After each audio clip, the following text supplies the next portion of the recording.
नमस्कार जी। मैं सचिन राठी।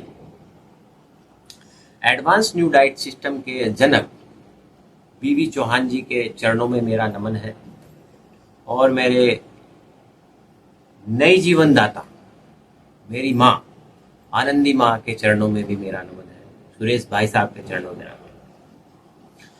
आज का टॉपिक वही हमारे शरीर में उत्पन्न हुई बीमारियां और हमारे शरीर में जो बीमारियां हैं उनका कारण है शरीर में इकट्ठा हुई गंदगी या टॉक्सिन्स। तो जैसे जैसे हम बॉडी की सफाई करेंगे, उस गंदगी को, उस टॉक्सिन्स को बाहर निकालेंगे, ऐसे ऐसे हमारा शरीर स्वस्थ होता चला जाएगा। तो एडवांस न्यू डाइट सिस्टम में शरीर की सफाई के लिए 3 टूल हैं। उन 3 टूल में से आज हम एक टूल पर बात करेंगे जिसका नाम है बड़ी आंत की सफाई। क्योंकि बड़ी आंत में ही जमी जो गंदगी है वही हमारे सारी बीमारियों का कारण है।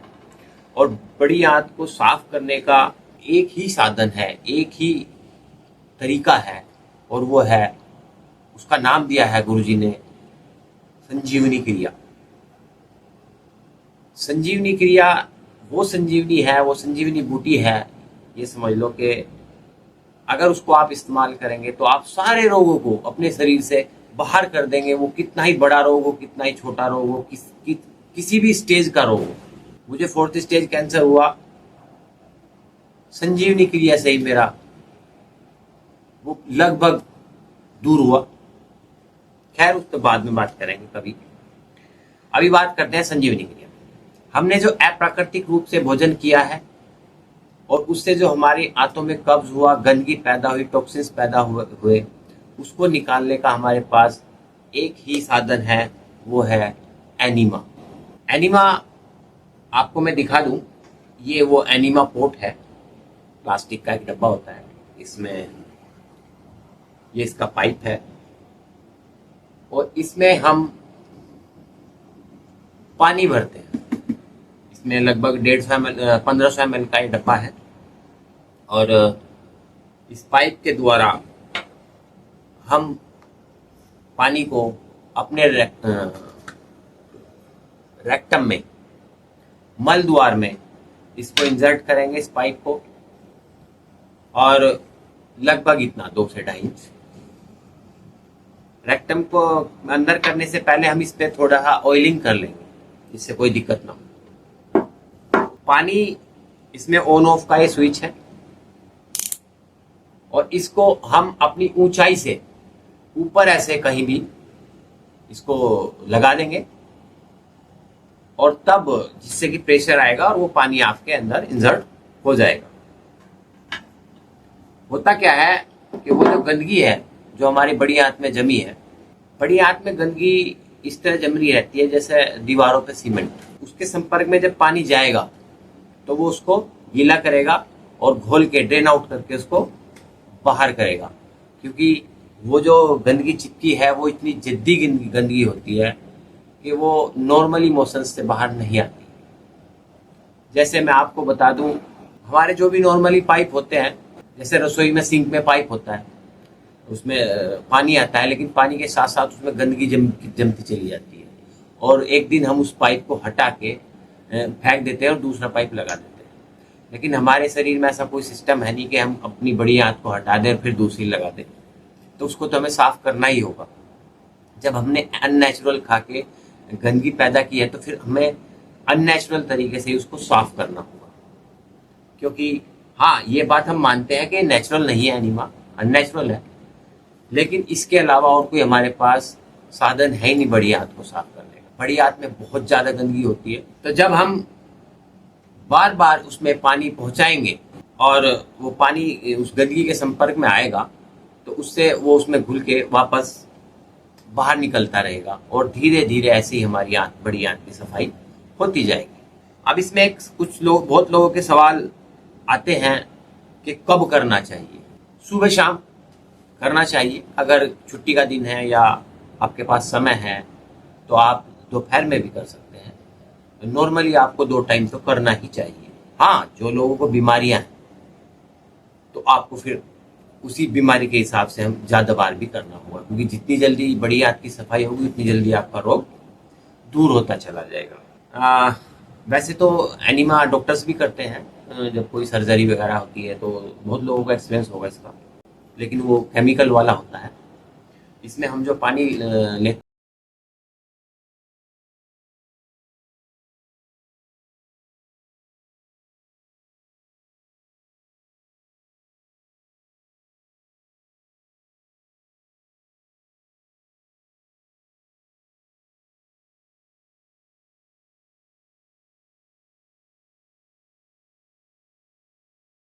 इस तरह धीरे धीरे करके लगभग 2 से 3 महीने लग जाते हैं एक नॉर्मल इंसान की बड़ी आंत साफ करने में। तो 2 से 3 महीने का समय तो होता ही है, एनिमा को करना ही पड़ेगा आपको। अगर आपको स्वस्थ जीवन जीना है तो आपको एक बार तो अपनी बड़ी आंत की सफाई पूरी तरह करनी होगी। बाकी जब तक रोग रहे, जो रोगी हैं अगर उनके शरीर में रोग है तो जब तक रोग रहे तब तक आप एनिमा करो, और वो चाहे कितना भी टाइम लग जाए उसमें कोई नहीं, क्योंकि इससे कोई नुकसान नहीं है, इसका कोई साइड इफेक्ट नहीं है। इसको आप कभी भी कभी तक भी कर सकते हैं। लोगों का तो अपना अपना अनुभव है कि 10-10 साल हो गए लोगों को करते। हमारे बीवी चौहान जी बताते हैं कि इसे करने से कोई नुकसान ही नहीं है और कभी कभी तक भी हम इसको कर सकते हैं, क्योंकि इससे करने से तरोताज़ा होता है और टॉक्सिन्स फ्री होती है बॉडी। तो हम जब तक खाएंगे तो बॉडी में टॉक्सिन्स तो होंगे ही, लगातार हमें ये करना चाहिए।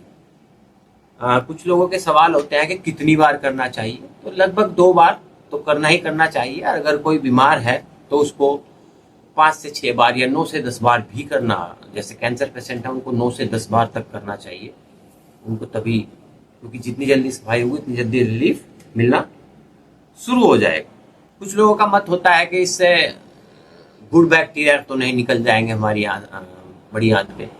ऐसा नहीं है, गुड बैक्टीरिया या बैड बैक्टीरिया इस तरह का कुछ नहीं होता इसमें, क्योंकि जो गंदगी वहाँ पे इतनी जमा गंदगी है वो तो सब निकलेगी ही, उसमें गुड बैक्टीरिया, उससे कोई नुकसान नहीं है। ये सब मैं कहूँगा कि ये सब बेकार की बातें हैं, सफाई होनी बहुत जरूरी है। अब इसमें कुछ लोगों का सवाल रहता है कि किस तरह से लें, तो खड़े होके भी ले सकते हैं, पानी अंदर कर सकते हैं, लेट के लेंगे तो ज़्यादा बेस्ट है, या बैठ कर लेंगे तो ज़्यादा बेस्ट है। वो अपना आप देख सकते हैं, जब धीरे धीरे करेंगे आपको एक्सपीरियंस हो जाएगा किस तरह से, जब करोगे तभी आप खुद समझ जाओगे। अब इसमें मैं और थोड़ा सा बता दूं महिलाओं के लिए। महिलाओं में बड़ी एक इस तरह की सोच बनी है कि हम इसको कैसे करें या कब करें, बड़ी समस्या आती है महिलाओं को। बहुत मेरे पास जो फ़ोन आते हैं महिलाएं इसको, जो बच्चे हैं आजकल हमारी, वो छोटे बच्चे हैं या जो यंग बेटियां हैं, वो इसको, जो इनको मासिक स्राव होता है उसमें भी ले सकती है, उससे कोई नुकसान नहीं है। मेरे पास फोन आते रहते हैं उनको, सर हम ऐसे कर लें ऐसे कर लें। बेटा मगर कोई दिक्कत नहीं है, आप मासिक स्राव में इसको ले सकते हैं, उसका उससे कोई मतलब नहीं है, क्योंकि पानी तो बड़ी आंत में जाना है और वहीं से ड्रेन आउट होकर बाहर आ जाना है, उसका किसी बॉडी और पार्ट से उसका कोई मतलब नहीं है, तो उसको ले सकते हैं। ऐसे ही गर्भवती महिलाओं के फोन आते हैं, तो गर्भवती महिला भी इसको ले सकती है और उससे कोई साइड इफेक्ट नहीं है, बल्कि जो महिलाएं गर्भकाल में इसको रेगुलरली करेंगी तो उससे उनको जो नॉर्मल डिलीवरी होती है, नॉर्मल डिलीवरी उनको होगी, तो उसके सब ले सकते हैं। और इसमें दर्द में भी बहुत आराम मिलेगा महिलाओं को, जो दर्द होता है लगभग।